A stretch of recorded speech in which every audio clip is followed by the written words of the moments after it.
Hello, friends. Welcome to Breakfast All Day. How's it going? I am Christy. That is Matt. That is Alonso.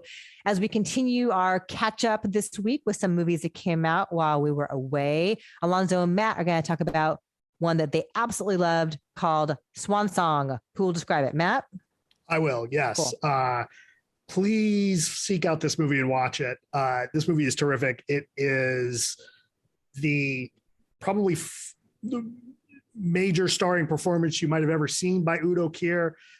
This is the third movie in director Todd Stevens' Sandusky trilogy, as he calls it. And Udo Kier plays Mr. Pat, who is a retired hairdresser, lives in a retirement home in Sandusky.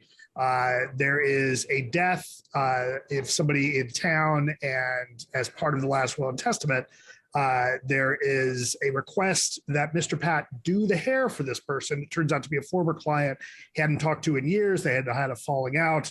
But Mr. Pat decides that he's going to put his life back together and spend a day walking across town so he can do the hair for the funeral.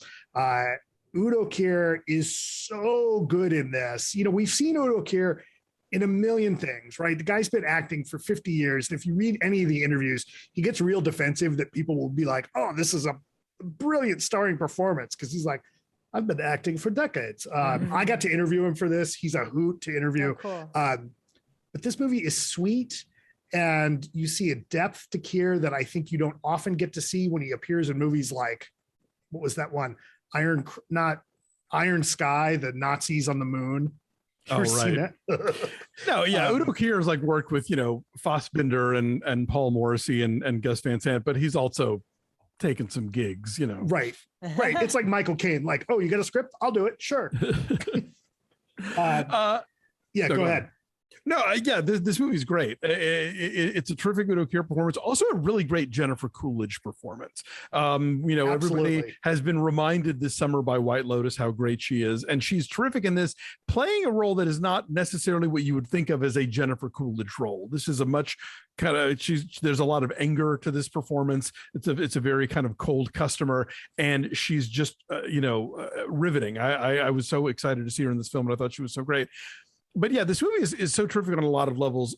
First of all, just as this sort of odd picaresque thing where, he goes walking into town and along the way puts together an amazing ensemble. He kind of shoplifts the sort of beauty products that he needs to do this gig, for the deceased, re-encounters like where he used to live and the places that he used to go and the people who live in town, most of whom don't remember him or the era from which he comes.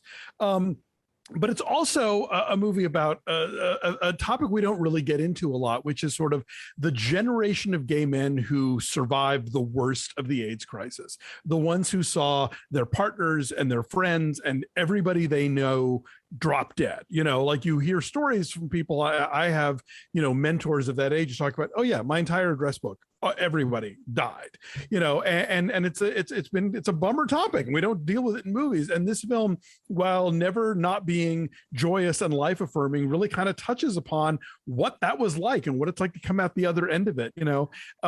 He goes from being in this fairly grim nursing home to like just be once again becoming the belle of Sandusky. This was just a lovely film. It's one of my favorites this year, and it is streaming, so you should totally go look for it.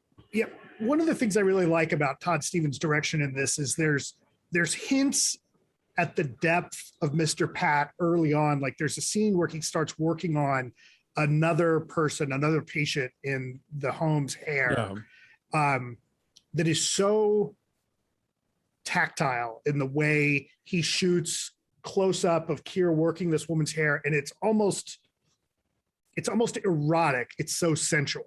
Yeah, and the woman is near catatonic, but you can tell that this is something that she can respond to. And he gives her a cigarette, right? Yeah. His not Cools, whatever they are. I forget now, but yeah. Yeah, that he goes and asks for a pack of the cigarettes, guys, and the guy at the store is like, man, are these for your wife? Oh, more 100s. That's yeah, it. more 100s. Yeah, he smokes mores. And the guy at the counter at the store is like, these for your wife? And it's like, no, they're for me. And there's these great moments as he walks across the town and sees the home that is no longer there, or at least the garden that he had built with his husband that's no longer around because his husband had died. And the house hadn't been left to him because at the time that his husband had died, like that wasn't a thing. Right. They had no legal recourse, so the husband's family swoops in, and that's a thing that happened a lot in that era. And the other thing this movie does that doesn't get touched on a lot, similar to the way people lost people to the AIDS crisis, is, you know, he goes to the bar where there used to be drag shows, and there are still drag shows, but he used to, you know, the gay bar that's about to be closed down and turned into like a brew pub or something stupid.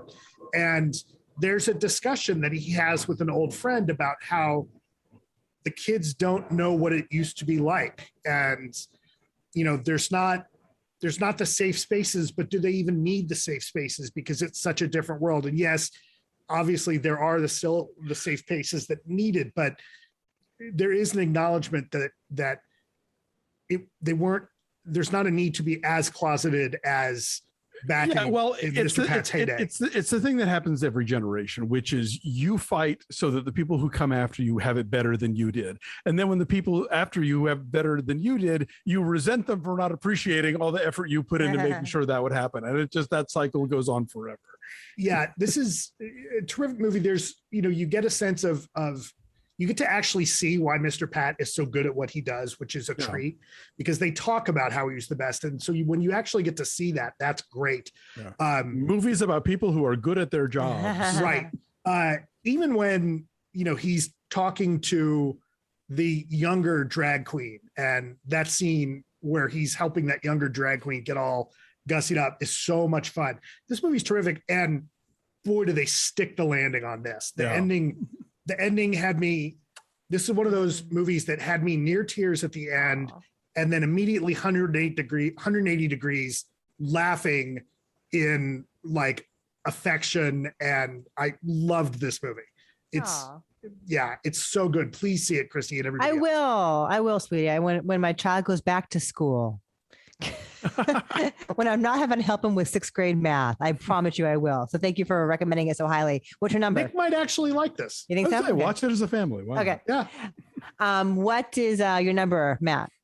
I think my number was a little low to begin with. I'm going to go with 9. Okay. You're saying 9? Alonso, what's yours? You know what? I think mine was too. I'm going to go with that. 9. Let's do it. Good. Let's jump on that 9. So your number is a 9. Where is it streaming, you guys? It is on demand in the places, you know, Apple, iTunes, wherever it is you rent your movies, you can get it there. I might be still in some theaters if that's more your bag. But yeah, don't sleep on this one. This is, I think, one of the best indies of the year. And again, for me, a contender for one of the very best of the year. Oh, great. Cool. Well, I'm excited about that. Well, thank you guys so much for bringing that to my attention and to all of our attention. Swan Song. Yes. Oh, thanks, you guys. Like this video, subscribe to our YouTube channel, follow us at BeFast All Day on Twitter, Instagram, and Facebook, and check out our Patreon page at patreon.com/BeFastAllDay, where we're recapping season 2 of Ted Lasso and got lots of other fun stuff coming up that's exclusive for our subscribers. So we hope you'll become one. Until next time, bye. Bye.